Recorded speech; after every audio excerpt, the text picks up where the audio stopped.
There are over 60 million Hispanics in the United States. Through Bienvenido, I have the privilege of meeting members of the Hispanic community that have inspiring stories. They are trailblazers, giants in civic leadership, and serve as pillars that lift cultural prosperity over our community. Join me here on The Abraham Enriquez Show.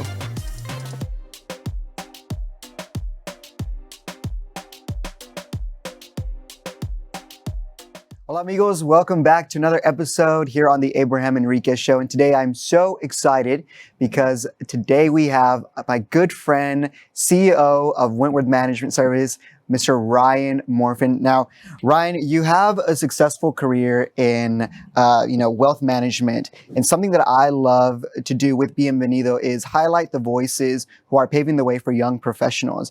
And you are that voice. You are the Hispanic voice in the boardroom, making executive decisions. And we'll get into a little bit of the success that you have found in your profession. But what my first question is what was it like growing up for you, and what values were found in your home, values that you can reflect on now that you have your own family as well? Well, no, thanks for having me on the show. It's great to see you again, and I love all the work that you guys do. We had a very blue-collar upbringing at Starts. We were in the Rust Belt, not too far from Chicago, Illinois, and my grandfather and great-grandfather were laborers in the steel mill.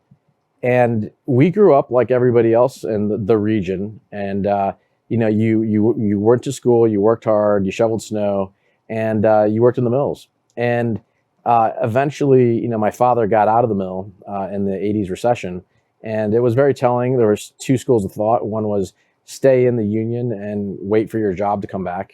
By the way, they never came back. Mm-hmm. Or two, go get an education. And so he ended up getting an education into the IT world when it was just emerging, and rose through the ranks at PepsiCo over his career. So we kind of had two chapters growing up. One was, early parents, young parents.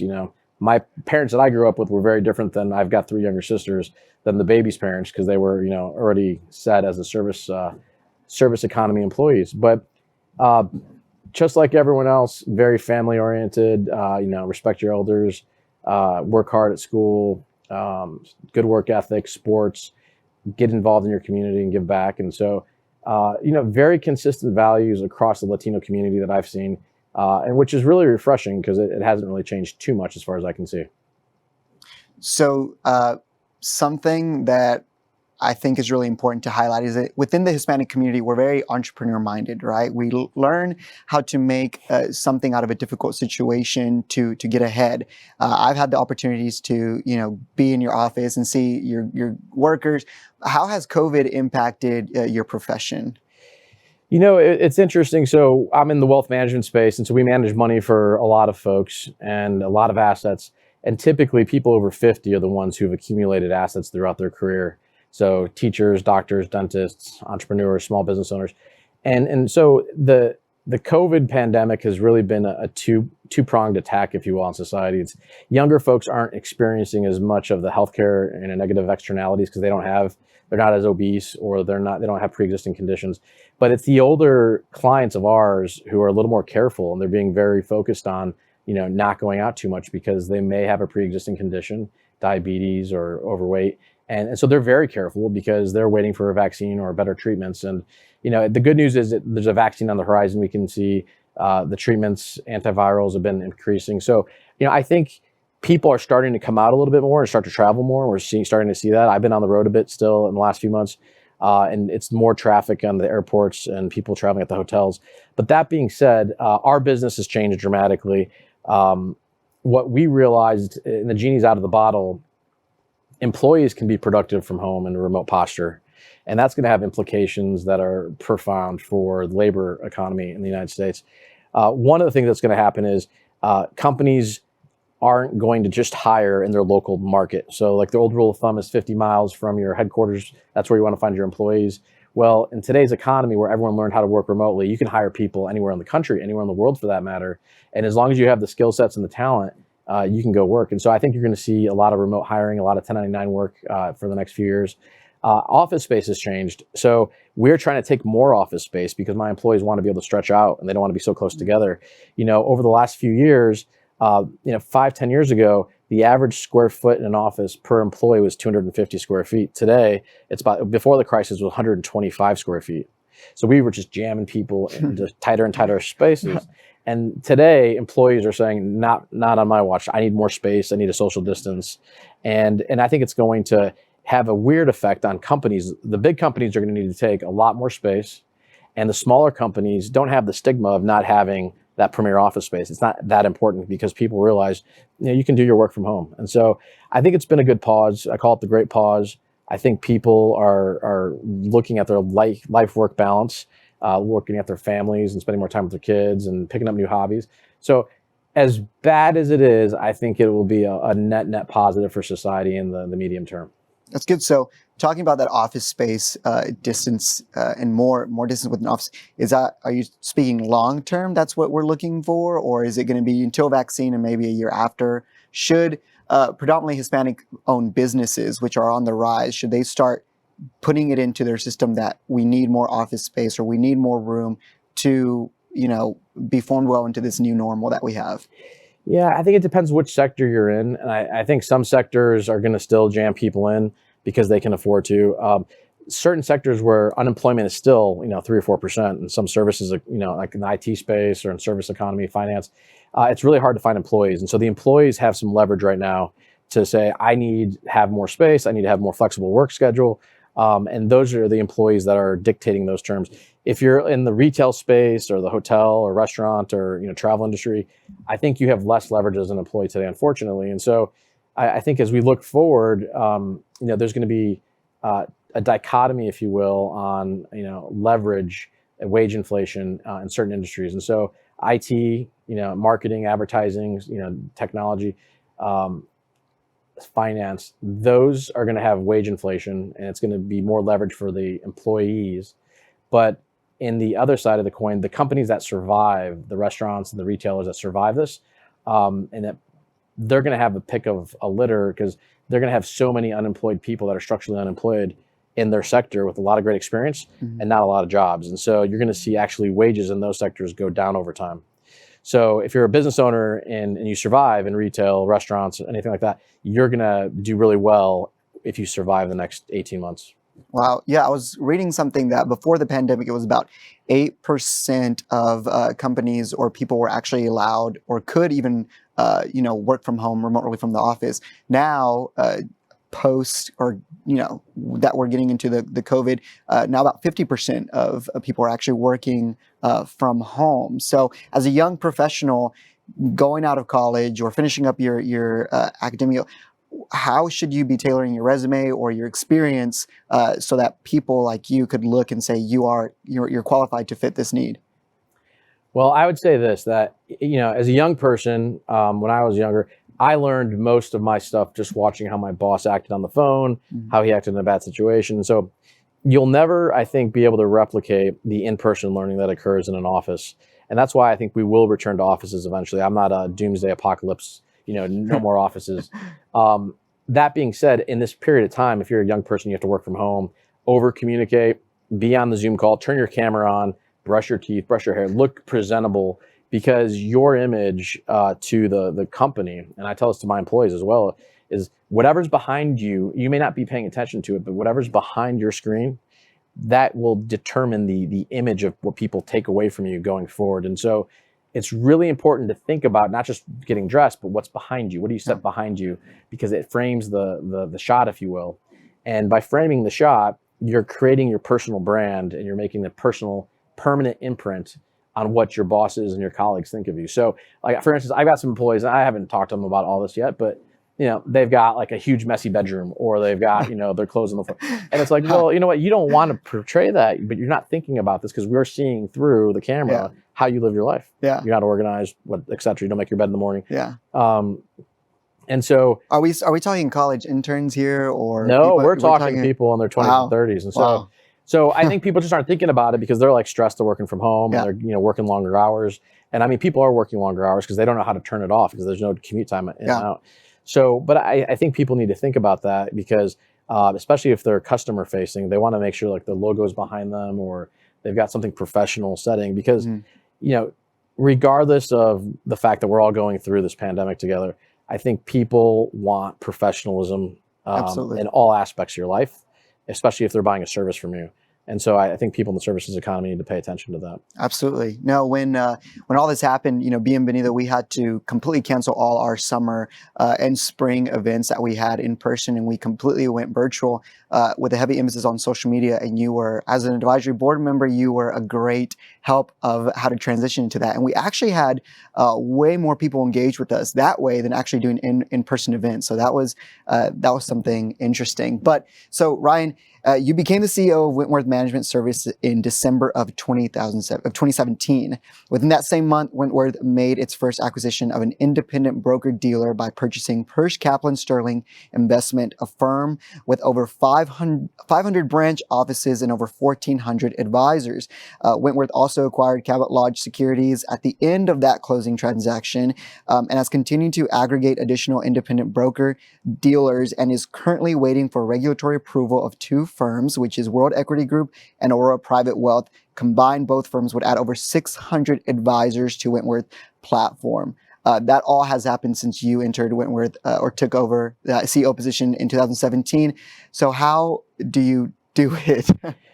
A lot of coffee. I put coffee in my coffee. And, we've been blessed to be at the right place and have the right strategic positioning. We've recruited almost 500 people so far this year, and the year's not even over. So we've been at the right place at the right time. Yeah. And I tell our folks we need to be a fintech company, but have the same pricing model as a Walmart. And so I study Walmart. I love Walmart. I think not to go there and shop, but I'm saying the business model. And if you look at it from an academic perspective and a corporate strategy perspective, 20 years ago, they were the number one retailer. Today, they're still the number one retailer. And so we look at how they always look at, winning the retail battle by saving nickels and dimes. Mm-hmm. And that's where you really, expand and protect margin. Meanwhile, we've been investing heavily in technology, and our competitors haven't. And so new marketing strategies, new channels of communication with our customers. And it's really about defining the context of your brand and really trying to stay ahead of what the customer needs before they know they need it.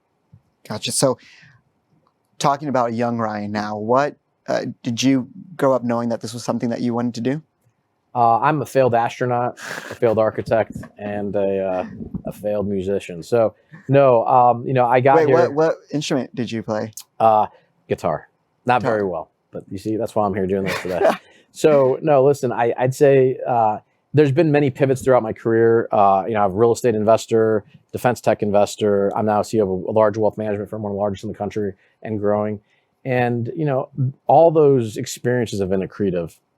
And I was a former government scientist. I worked at the Department of Energy, worked for NASA contracting. So, it's been a long road, but every experience I've had, I've tried to bring some of the past with me to my next experience. And so like some of the stuff from the defense tech space that we're investing in still, I'm bringing into the wealth management space. And none of my competitors have that optic. And so I look at that as a competitive advantage. And so always try to make your experience additive to the next thing you do. And you never know what may come around the corner. On a quick note, just kind of off base a little bit, what are your thoughts on the president making Space Force this branch of the military now? No, it was brilliant. It's long overdue. We were promised flying cars a long time ago and it never showed up. So no, I think we need to go to the moon. I think we need to go to Mars. Hats off to Elon Musk for driving that conversation and making it affordable to do so. I think it's a new domain of warfare. I think it's very important for us to protect the space domain. The Chinese and the Emiratis, the Israelis, they're all going to space now. Mm-hmm. And so I think we need to control that domain as well. And I think it's exciting. I think it's entrepreneurial of the country to do this, to launch this. Very. And I think it's going to create a lot of positive impact, long-term economic impact, just like DARPA and the internet, like all that was military technology, GPS, the airbag. So there's going to be great things that come out of this that we can't even imagine. I believe that. What has been your biggest challenge and success story? Biggest challenge is finding work-life balance. I think that's always a challenge for everyone. And I think biggest success story, got 3 kids and they're all healthy, thank God. And they love America. That's not always easy today with public schools. So making sure they know the history. Yeah. So you've also dabbled a little bit into politics. And I want to know your thoughts on what kind of effect does the elections have on the stock market and wealth management? So no, it's interesting. So this president, he really believes in the stock market as a barometer of success for himself and his policies. And so you're seeing the stock market really perform well under Trump. Um, I think that we're in a weird scenario where financial assets have diverged from the real economy. So the quantitative easing approach to central banking, where you just buy financial assets, is helping certain segments of the economy, but the real economy is really hurting. And we do need a stimulus package. And I know the White House wants one, but they're having a hard time with the House. I think if a Biden administration comes, I'm just a little worried about overregulation and increased taxes. And that would tend to slow down economic growth. And so we have to be very careful this fall on getting past the yelling and interrupting and looking at what the economic policies look like. And I'm all for the next debate having two sound booths that are soundproof so they can't hear each other talk, and just tell us about what you're going to do for us, or give us a PowerPoint presentation or Gantt charts. Like, I want something tangible in policy to stick my teeth into to make sure, I know who I'm going to vote for, but I think a lot of Americans need to hear what the economic rationale is behind each candidate. That's very important, because most people think that Hispanics are this monolithic group that all we care about is immigration, right? But when you look at the stats, the top three things that Hispanic voters care about are economy, so jobs, healthcare, and education. So economy and jobs being the number one. Right now, this presidential election, and especially the debates, what Hispanic voters, and I think any voter really is looking for, is a good economic plan, but we're not really seeing that from, the politician that has been in service for many years, right? So what are your thoughts on that? President Trump did a great job with USMCA. Yes. I think it's a 21st century agreement for trade in North America as a bloc. I think that's very important. And I think the Republicans and Latinos need to open up and realize that we need to be a very important part of the coalition, because if we're going to go to a trade war with China, we've got to create a local, regional trading partner that's got a lower labor force, lower price for labor force. And so I think a lot of hardware technology should be moving back to North America, whether it's on the Mexico-US border or the Canadian-US border. You are going to see those jobs leave China because we no longer trust the Chinese hardware coming over. And so from a just-in-time inventory to a just-in-case inventory, a supply chain strategy, because of the pandemic and because of the lack of trust of what came out of China with lying about how bad this virus was. I think multinationals need to look at nearshoring some of that hardware and some of that supply chain. And so besides medical equipment and all that, you're going to see, I think, technology companies start to move forward. So 84% of the companies surveyed recently said that they have no long-term changes to the U.S.-China relationship from their infrastructure standpoint. And last year, they spent about $14 trillion, according to Bloomberg, on new infrastructure in China. That being said, I think that if Trump gets reelected, a lot of those companies are going to have to revisit some of those plans. Because I think there will be more tariffs and there will be more aggressive economic posture. And so I start to think there's going to be kind of a two-sphere approach to technology. There'll be the low-cost Chinese model that you give up privacy. There'll be a higher cost, higher quality, privacy-constrained model where people aren't, watching you through your phone or downloading all your contacts because you downloaded TikTok. And so it's a very different dichotomy approach. I think Western Europe and the US are aligned on it. I think, some of the emerging markets in China, because it's lower cost, are going to embrace that. And so I think we see two spheres of technology erupt over the next, 5 to 10 years. And I think it will make a lot of sense to bring a lot of those jobs back to Mexico. And I think that trade agreement facilitates that to happen in a low-cost way. No, I'm a big fan of USMCA. I think it definitely needed to happen. And a quick fact on USMCA, it was a bipartisan bill that was agreed upon. All of Republicans and a lot of Democrats. And Senator Kamala Harris from California was the only border state senator to vote against the USMCA and bringing those jobs back. So that's just a fun note on that. I want to talk to you about the president's recent payroll tax reform, so that he really championed back in December, which basically is for all those individuals making less than $100,000, that 8% tax amount that's kept from your paychecks.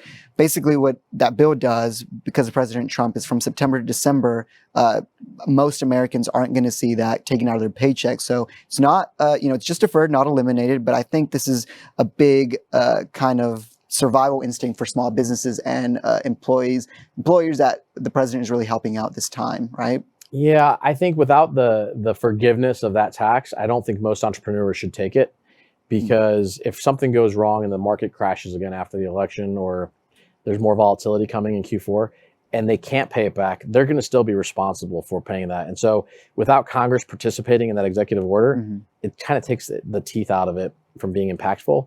So I don't know many firms that have taken it because they don't want to be on the hook later for having this huge tax bill that they'll be owing. And what a lot of people don't understand is that even if you're a controlled person at a company and you've got those tax liabilities to the IRS, they can pierce the corporate veil and go after you individually. So you don't want to mess with that. And I would tell people that until they pass it into law, it's probably not a prudent thing to do, but I don't give tax advice. So talking a little bit about your involvement in politics, you have this, you've said multiple times, or I've read a few things about you talking about philanthropic discipline at a young age, right? So you believe in young professionals giving back to their communities even when they first start their profession. You're very successful wealth management, a businessman now. You sit on a lot of nonprofit boards, including Bienvenido, which, by the way, thank you for that letter that got to the president's desk on the nomination of Judge Amy Coney Barrett. But how important is it? Because I think many young professionals think, well, I have to get to this step, or I have to make this much money to give back to my community and be really effective. But sometimes it's not really about money. It's about, right now in 2020, it's about time, right? It's about giving your time and giving back to enhancing your community. Yeah, no. So I think it's critical. You have two things in your life. You have money and time. Time is the more precious one. There's never a good time to have a family. There's never a good time to plan for having a business. Like, life happens and you just have to kind of deal with it. But if you've got certain things that you're just kind of embedded in your values, like giving back to your church, into your community, public schools, and you start with time and give your time and mentor younger kids, tutoring or, helping with food drives, those are just as impactful because you have no clue how many people you're helping. Later on, when you have a little bit of wealth and you have a little bit of capital, I say philanthropic discipline because, a lot of religions have tithing. You can give it to the Catholic Church or whatever church you belong to, or you can just give it directly to nonprofits that you support the work and you like the ROI you're seeing in the community. And so, yeah, no, I started off, going to battered women's shelters when I was in high school, tutoring kids with learning disabilities when I was in high school. And then I moved on to going to Pilsen. We had an after school program and they gave us, great Mexican food. So I was always there. And we got to, play in the gym with the kids and keep them from going out into the parking lot from getting picked up by the gangs. And so, it was a pre-college program. We're trying to get those kids to apply for colleges. And so it's always been a part of kind of the ethos. And today, we have service days at the company. We've institutionalized that at our company. So like every Friday, once a month, the whole team pre-COVID used to go out and give a service day as a team building activity. And so it's not just money, it's time, because showing up, telling people they're needed in the economy, that's important. Yeah, absolutely. I think what I tell a lot of, younger Hispanics, just young people in general who are in college or in high school is the biggest thing that has been a gift to me is my mentors, right? Including individuals like yourself who have spent the time to tell me, hey, I would do this instead, or maybe do it this way. And that has been able, for me, that's been the reason why Bienvenido has been so successful. Not really so much because of me, but because of the guidance that my mentors have poured into me. So young professionals should really be seeking out that mentorship. And speaking of young professionals, what advice would you give to any young person right now trying to break into wealth management? And also, what does it take to work for you? So there's lots to answer there. I'll start with the first one, I think. So, the only two things you're going to change about you are the books you read and the people you meet. So I'd say people are really going to be impactful. So make sure you have your own personal board of directors. You have people who are long-term invested in seeing you succeed. And you'd be surprised. If you ask someone to be your mentor, most likely they will. But most people don't ask. You're very good at that. And I kind of cornered you at a benefit dinner, and I said, please be on my board. Yeah, you did. And it was great. And I said, absolutely. And because, you like somebody who's got some initiative and you want to support that person, see them be successful. But, going back to younger folks getting into wealth management, it's a great time to do it, but it's a really hard industry to stay in because as a young person, that hasn't really accumulated a lot of wealth, or as a young person who maybe still has freckles on his face, you're not going to be able to convince a 65, 75-year-old, this is what you should be doing with your money. So what I tell people is if you can get into the compliance side or the operations side or the marketing side and go learn the industry from the inside and work your way up, and then someday maybe transition into wealth management and managing money, it's a great way to go. The average age in my sector is about 60 years old today, but wealth management isn't going away. So there's going to be a huge dearth of opportunities for people because we aren't doing, as an industry, we aren't doing a great job of bringing that next generation in.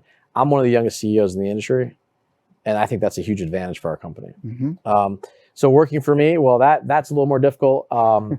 You know, I think I'm an easy guy to work for, but I'm also, you know, a realist about things. Like I have high expectations, be on time, show up, bring your A game, and don't be a yes person. Like if you're in the meeting, I want to hear what you have to say. Those are good notes. Well, thank you so much, Ryan. I appreciate everything that you do for me, for Bienvenido, and for our community. You also have your own podcast, Non-Beta Alpha. So how can people tune into that? Thank you. Yeah, nonbetaalpha.com. And we talk to asset management CEOs, military folks, academics, politicians.